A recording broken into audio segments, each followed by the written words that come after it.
A lot of people always asking themselves, what can I do to be happy? That's a big question for a lot of people. Now, you have a system of 5 steps. Yeah. I've written 5 simple steps that really helps no matter who you are, what walk of life you're in. Number 1, you have to own your own happiness. Take it away from other people demanding that they make you happy. Your kids are not going to make you happy. Your spouse is not going to make you happy. A big house is not going to make you happy.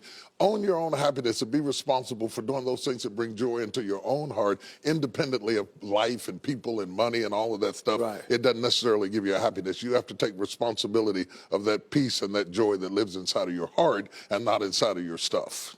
Wow. Am I right? Yeah. And the second thing that I think people need to do is challenge their own story, because people torment themselves by how they see their life. They've told themselves a story as if it were the truth when it is really a perspective truth. And sometimes you've narrated a story that you beat yourself to death with. Challenge your own story. Change the way you talk to yourself about who you are and what happened to you and what you're going to do in your life. You wrote the script. Change the story. Change the dialogue. You can, am I right? You know? Yeah. The third thing that I think is very important is to enjoy the journey, not the destination. A lot of us delay our happiness. When I get to this level, when I get my degree, when I get the kids, when I get married, I'm going to be happy. Enjoy the journey. Enjoy the whole step, the whole process. Every day that you get up to strive for whatever it is you're after. You know, I'm a goal-oriented guy. Yeah, absolutely. But you don't celebrate when you get to the finish line. Celebrate all along the way. Celebrate all along the way. Yeah, man. You know, that's so true, because I hear people talking about a million, man. When I make $1 million, I'm going to do this right here. Well, look, if you've been making $25,000 a year, and all of a sudden you're making $100,000 a year, I got news for you, man. You need to go eat a piece of cake and put a candle in it or something, because that's a big jump. And like you say, enjoying the journey is just realizing that there's joy in the process. That, and then I put me on my calendar. Put me on my calendar, because I want my attention too. Because if you don't see yourself as valuable, nobody else will. You know, nobody else will. The other point is make relationships count. Making your relationships count, because everything is about relationships. First of all, your relationship with God. That's a very important thing to have, because as long as you know that there's somebody in charge, you don't have to bear the brunt of the responsibility and the weight of what's going on in your life. Yeah. You can talk to the boss. Okay. Number 2, enjoy your relationship with yourself. If you don't like you, it makes it hard for me to like you. Because people, when you walk into their atmosphere, they draw you into the cosmos of their own drama. And if they're full of drama without you, when you come in, you become caught up in the cyclone of their drama. Yeah. Enjoy your relationship with yourself. And then anybody else who comes in, they enter into a party you already started.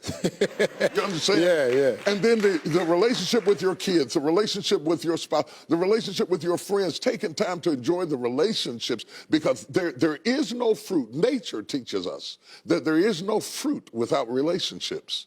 You cannot be fruitful by yourself. In business, in home, in life, in church, I don't care what it is, you are no more than the relationships you surround yourself with, and make sure that those are good ones. The 5th thing, Yeah. No, go ahead. I'm loving it, man. Is this good? Yeah, this is really good. The 5th thing that I really ascribe to is balance work with play. You can't do all of either one and be successful. And to those whom much is given, much is required. And if you work really hard and you're a really diligent person, make sure that you do some play to balance your life out. If you play real hard but you don't work very much, you're going to be fun, but you're going to be hungry. You know what I'm saying? You got to balance work with play. You have to balance that with your children. If you're always a disciplinarian, your daddy going to get you when you get home. I don't want to always be the police in the house. Yeah. I want to be the fun guy sometimes. Balancing work with play call this not only for you to be holistic, but for people to get a better perspective of who you are. I get on my Instagram and I put crazy stuff. My kids die. Just yesterday, I put me sweating in the gym saying they said it's going to be fun, but it hadn't gotten fun yet. You know, to let people know that everything is not serious every day. That's too much pressure. We've got way too much pressure on us to be the people we were created to be. You got to enjoy the journey and the process. Like I told my kids the other day, I said, let me explain something to y'all. if something happened to me and Mama, I want you all to understand, y'all gonna be around the casket crying because I'm not leaving you everything. I'm just not. I'm gonna spend 85% of my income on me and your mama. Right. Yeah. Right.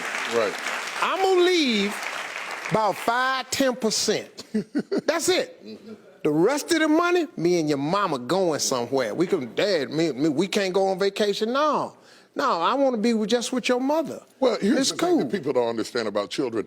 It is not what you leave to them that makes them great. It's what you leave in them. And if you leave enough in them, you don't have to worry about what you leave to them. If you leave more to them than you leave in them, they will run through everything you left to them. Yeah. But if you leave enough in them, you don't have to leave so much to them because they can go out there and make their own way in life. Cool. I'm glad you said that, because now they ain't getting nothing. Coming up next, Bishop T.D. Jakes has a special story to share with us that proves miracles happen right here on earth. Stay with us. We'll be right back.